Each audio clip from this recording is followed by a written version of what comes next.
Hello, Mr. C. This is me, Rohan, and this is my extra credit submission for Engineering 2.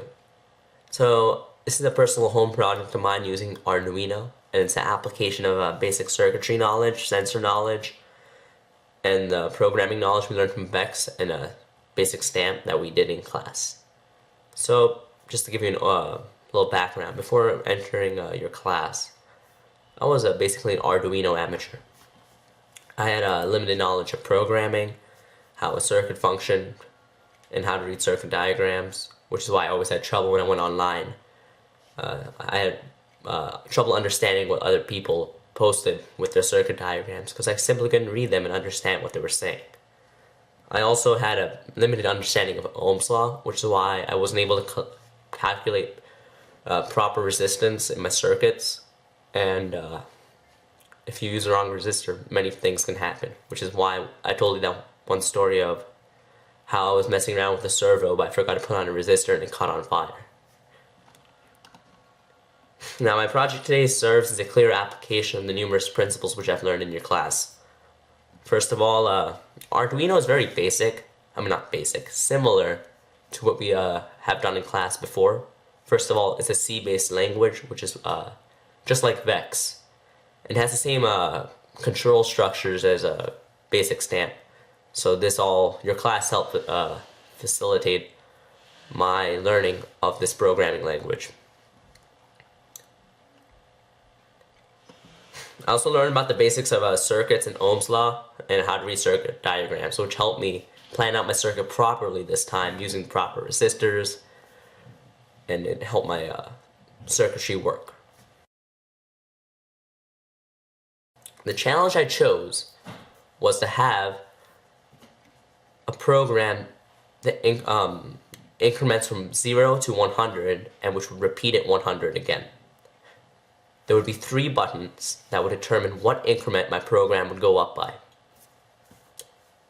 So let's take a look at my program, which I have up on my computer screen. I'll go right through it to show you what I've typed up. This took approximately 2 hours, and let's get started.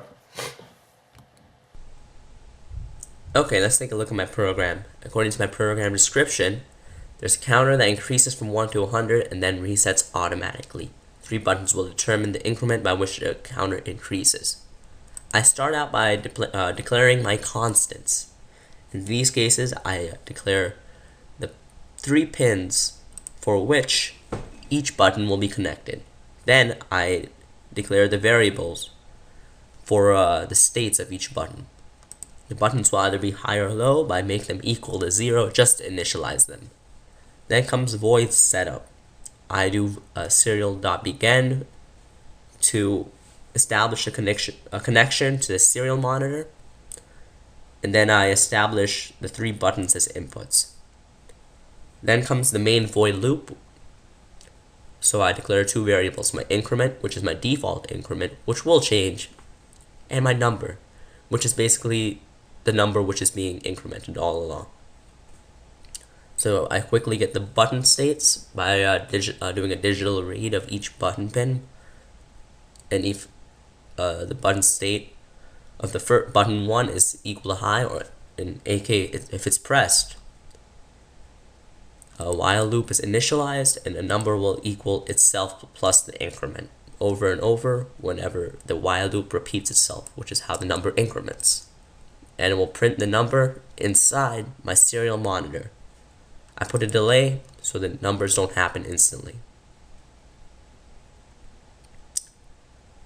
Then I do a constant check to see whether any of the buttons are pressed, because each button pressed would change the increment.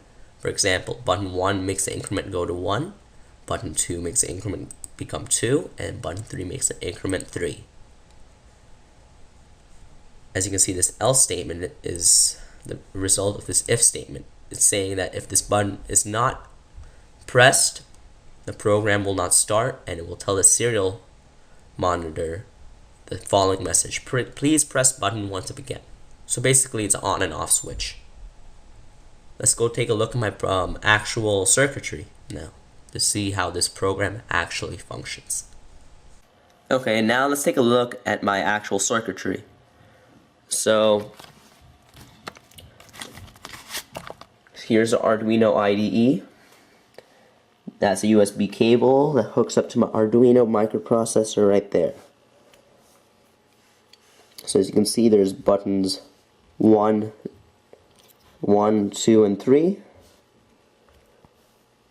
And there's my circuitry. So the program starts out with these pins here. We're using 9, 10, 11, and 12. Digital 9, 10, 11, 12. That's what the D before the pin numbers stand for. So basically, when electricity goes from pin 12 to the button, the legs will be not connected from the left to the right side when the pin is unpressed. So it will go from D12 to the button, and the button would simply go to low, which is from the button via the resistor to the bottom terminal. The bottom terminal is connected to that yellow wire which goes to ground. However, when the button is pressed, it goes from D12 to the button. When the button's pressed, it facilitates a connection between the legs, so it will go from the left side of the button to the right side to that black wire. The black wire is connected to the high terminal, which will go to that plus, the red wire by the plus sign, to the green wire, to the plus 5 volt. So basically, unpressed, it will give a low response, and when the button is pressed, it will give a high response. I made a similar arrangement for the other two buttons. So there's buttons 1, 2, and 3.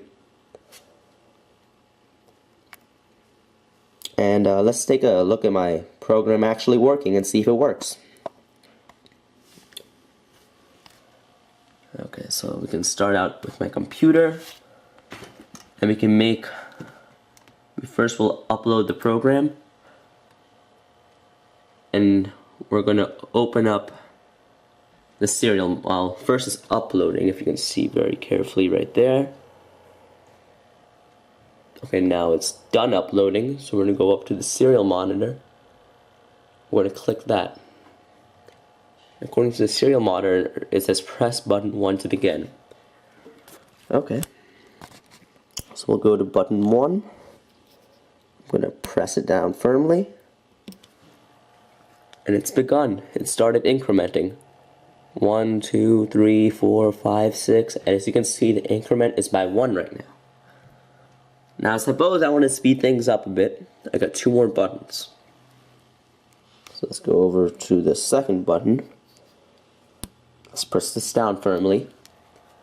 And now as you can see, the increment has changed and now it's going up by 2s. Let's make this go even faster. Let's press button 3 and change the increment to 3. Pressing button 3. And as you can see, it started incrementing by 3 from 90, 93, 96, 99, and it finally passed 100. So the program reset and says press button 1 to begin. So if I press button 1, the program starts again, and so on and so forth. So that's my program. It increments from 0 to 100 with 3 variable increments depending on the buttons.